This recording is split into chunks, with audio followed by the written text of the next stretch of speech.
So, I want to start off by telling you a story. It's one of those stories that changed forever how I view planning. It was 2002, maybe 2003. I was a fairly newly minted CFP doing pro bono financial counseling. And I had an appointment request from a woman who'd been unemployed for 6 months and she was worried because her savings was running out. She was one of the many people who got laid off in the dot-com crash. And at the time that she got laid off, she really was pretty positive about her prospects. She wasn't worried about being unemployed for a long period of time. So when her financial advisor recommended that she roll over her 401k into an IRA and invest that in a fairly illiquid investment asset, she agreed. And this isn't a story about that decision. This is a story about the importance of having a financial plan because I had to be the one to tell her this. You see, if she had left at least a portion of her 401k intact, she not only would have maintained the liquidity that she needed, but she could have taken advantage of the 55 and separated from service rule that only applies to qualified plans. That rule allows someone whose employment ends at age 55 to avoid paying the early distribution penalty on early withdrawals from that plan. When she rolled over her 401k balance to her IRA, she forfeited that option, and there was no way to undo that decision. That's when it really hit home that not all returns come from how your money is invested. Some are the result of good financial planning. Let me say that again. Not all of your returns are the result of how you are invested. Some are the result of good financial planning. So what does that have to do with today? Let me explain. I want to focus on two provisions in the CARES Act that have to do with required minimum distributions. One waives required minimum distributions for this year, and the other, when they resume next year, moves the triggering age from age 70 and a half to 72. So let's back up a minute and talk about retirement plans. Basically, all retirement accounts fall into one of two camps, Roth or traditional. I like to think of Roth accounts as being funded with money that you receive from your paycheck. So I get paid and make a contribution to my Roth IRA. Or I ask my employer, hey, before you send me my check, put a portion of my paycheck into my Roth 401k account.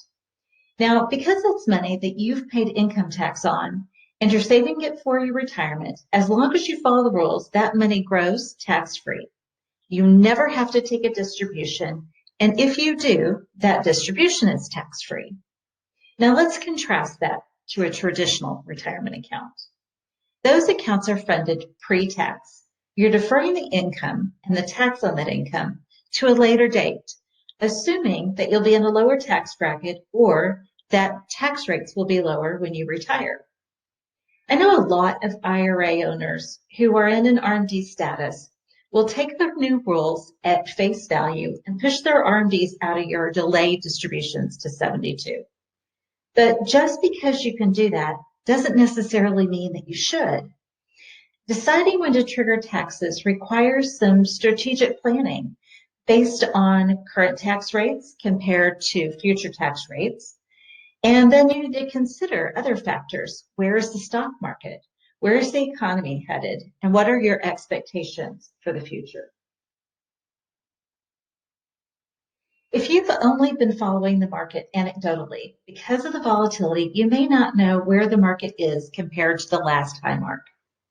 As of Friday, May 8th, which was a great day, the S&P 500 closed down about 13% off the high.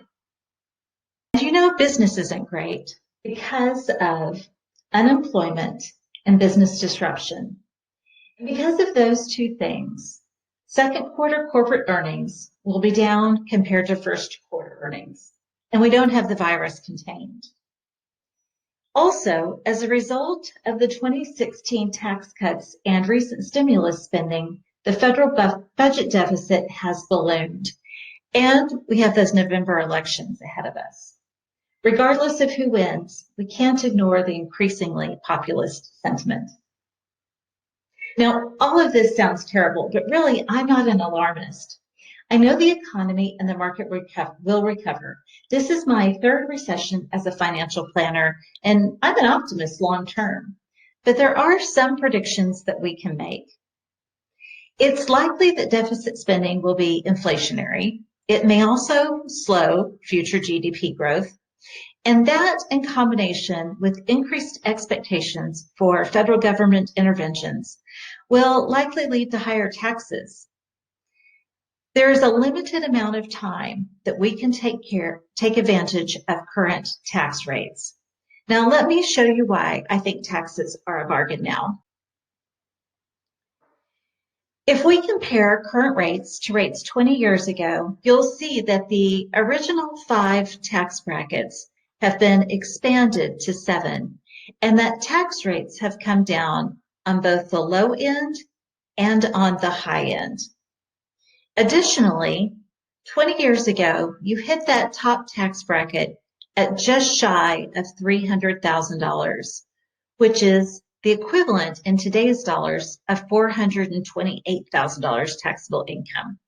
But now you don't hit that top tax bracket until 510 as a single or 612 as a married. So clearly taxes are at a low point for the last 20 years. So what do we do with that information? Well, we may want to pay tax now. So how do you go about that? Well, one option is Roth conversions. So why Roth conversions? Remember that the government requires you to take distributions from your IRA in order to pay taxes. They don't require you to spend your distribution though. So it's pretty common that clients take distributions from their traditional IRAs and reinvest that distribution amount in their regular brokerage account so that it can be invested and continue to grow. In a regular brokerage account, the income that's created from those investments is taxed as ordinary income. And then when the investment is eventually sold, capital gains are paid on the increased value. And capital gains rates are always lower than ordinary income tax rates. But in a Roth, not only do the investments grow tax deferred, the gains on the future growth are tax free. So making a conversion now when the market is down is a strategy that allows you to maximize that tax-free growth. And when it comes to RMDs, there's a unique opportunity that exists only for this year. See, normally when you take an RMD, you can't convert it. That's not allowed. But this year, because there is no RMD required, you actually could take a distribution and convert from the first dollar. So why is this important? Well, first, when you shift money from your traditional IRA to your Roth IRA, you reduce the size of the traditional IRA, which then reduces your future required minimum distributions. It's also important for some people because how much of your Social Security is taxed and the Medicare premiums that you pay are income-based. And if you're doing multi-generational planning, if your children or grandchildren inherit your Roth IRA, they can allow that Roth IRA to grow another 10 years tax-free. Now, of course, you don't have to be in an RMD status to do Roth conversions. Anyone can do a Roth conversion. It is necessary to have a plan, though. And if you don't have a financial plan, or you're not discussing this kind of strategy with your advisor, it may be time to make a change.